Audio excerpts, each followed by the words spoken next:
All right, guys, welcome back to the channel. Today we're doing Amazon parts install, right? So we got some super cheap parts for the Fox Body Mustang off Amazon. We're gonna install them today. Let you guys check them out, see how well they install. These are the cheapest parts we could find. That's the whole purpose of this build, is to do it on a budget. So can the car turn out decent buying the cheapest parts possible? Today we got some suspension parts. So we got rear shocks from we got rear shocks, and we got front suspension coils, and then we also got these rubber pieces, all cheapest ones we can find off Amazon. These feel pretty solid. Shocks look pretty good. These are Monroe shocks. I don't think that's really a bad brand by any means, but I don't know exactly. Came with the hardware. We're gonna start getting these on. Got a manual. We're switching to manual steering instead of power steering, so we got a manual steering rack. We got a bump steer kit, because as you know, we are putting new edge spindles and parts on this thing. We have new front shocks, as well as new front springs, which are in my shed over there. So basically I'm gonna install all these parts today.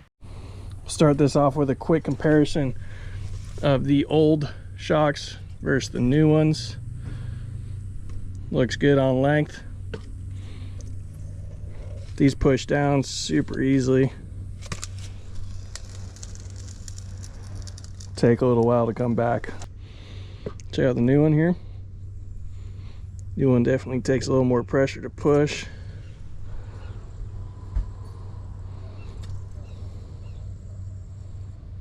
And slowly comes back out. Really nothing. I think that one's not in bad shape, honestly, other than it being a little rusty. Bushings are a little beat up. All right, bushings on the top of this thing.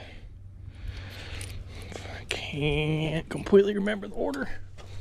That's why we left this. So it goes washer, bushing. All right, we're gonna do it just like so.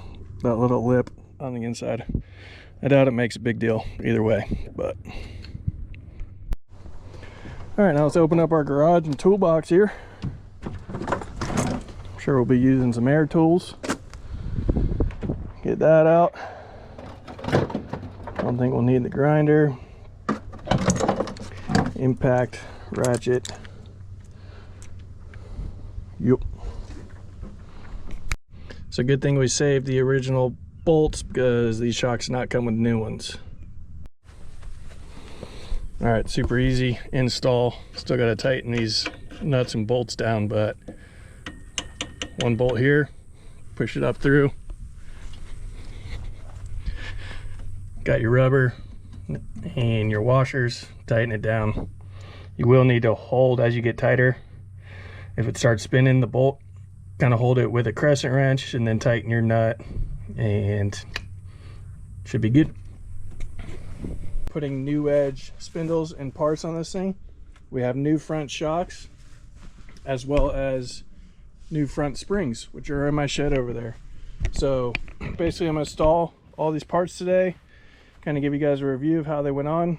We also got all new brakes and brake lines, which we'll probably do in another video.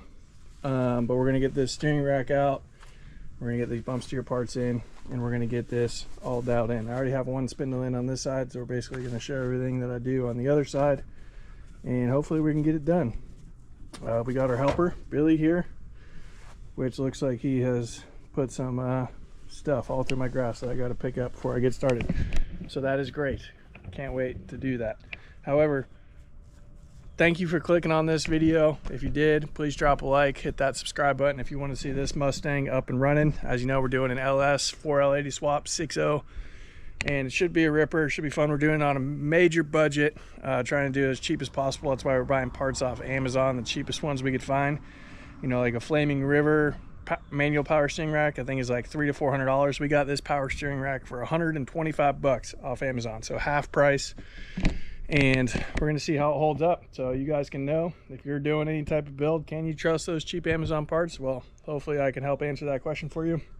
is, you know, if you're thinking about doing this car project, but you just aren't real comfortable, you're not sure if you can do it, go for it. figure it out. Guarantee you, you can do it. You can figure it out. Just got to put in the time, a little extra effort. You know, cars have been a passion for mine that I have not chased for a long time, and I am chasing them. And I want you guys to do the same. Chase your passion, figure it out, put the work in. You'll be able to get it done. So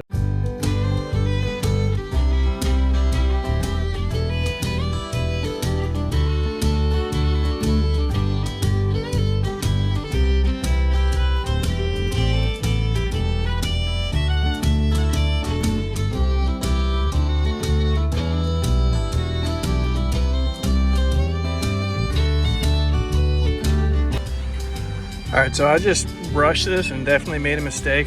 I forgot how hard it is to get these spindles off these lower ball joints. And I have everything taken apart, so I really have no support. So I'm definitely gonna have to do some makeshift stuff here to be able to hammer this ball joint out of the spindle. I'll let you know what I end up figuring out.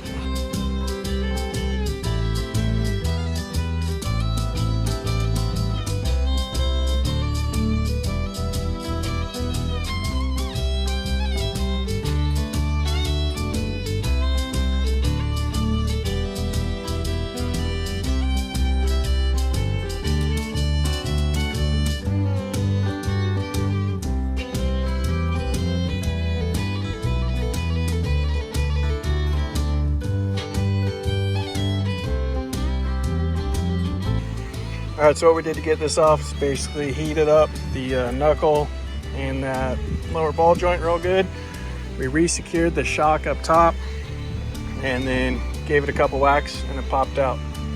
Wasn't too bad. Now I'm gonna replace the ball joint. Got a ball joint press and it should be pretty easy.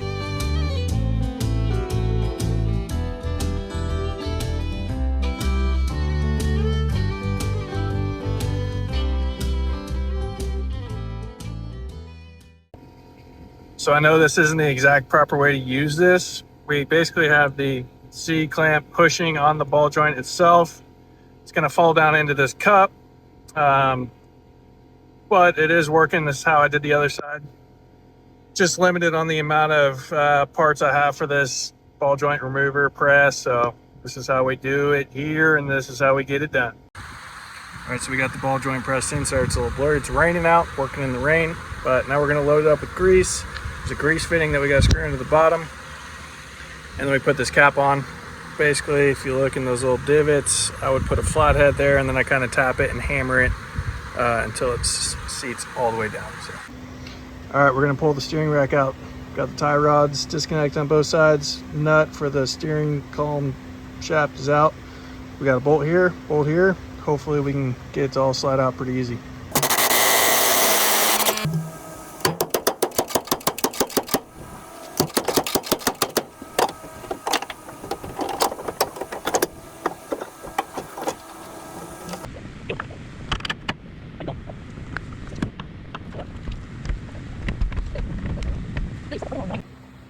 All right, new rack is in. We found our nut. We had to go back and watch the GoPro clips to see that it flew over that way. And we found it in the grass over there. And then basically, once we got our nuts on, we kind of just tightened a little bit on each side, back and forth, until it all slid into place, snug, got secure. I think I might need to replace this because this shaft is a little bit smaller on the new power steering rack. So if you got some insight on that, drop me an Amazon link or something to replace that. Appreciate it. But we're gonna go ahead and get the rest of the suspension stuff installed. All right, so we just got this spring in. This took a long time. Had a spring compressor, it was the wrong one. Didn't have the special tool you need to kind of get the springs in. Ended up doing something sketchy. Thanks to the help of some people on TikTok. I'm gonna drop a couple clips in here. They're not gonna be sideways, but just so you guys can get an idea of what I had to do to get these in.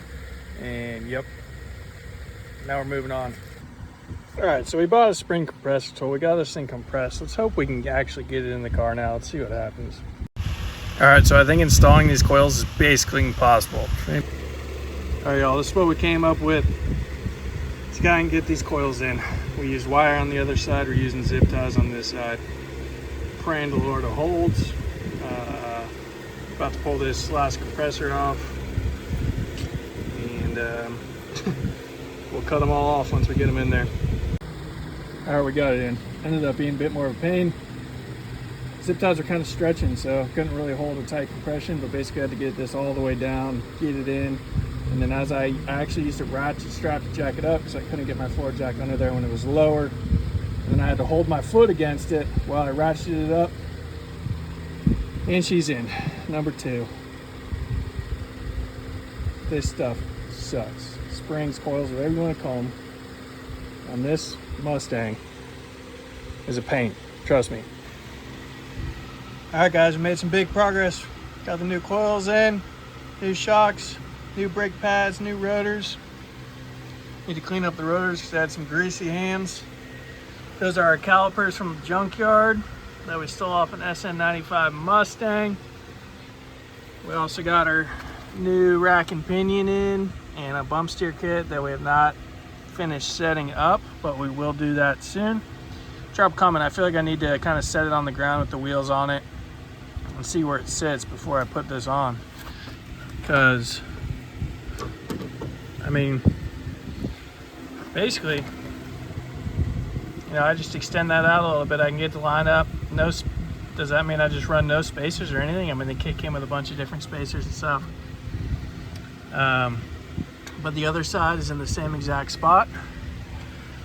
So we are making some progress. We do need to hook the sway bar back up. And yep, it's looking way better under here. I'm pretty stoked on the progress. Just got in the mail today my master cylinder and brake lines, as well as the rear brake pads and rotors. So, Angel, what'd you think? It keeps going under the car. I don't like it. But hope you guys enjoyed this video. Drop a like, drop a comment, and until the next one, we're gonna keep making progress.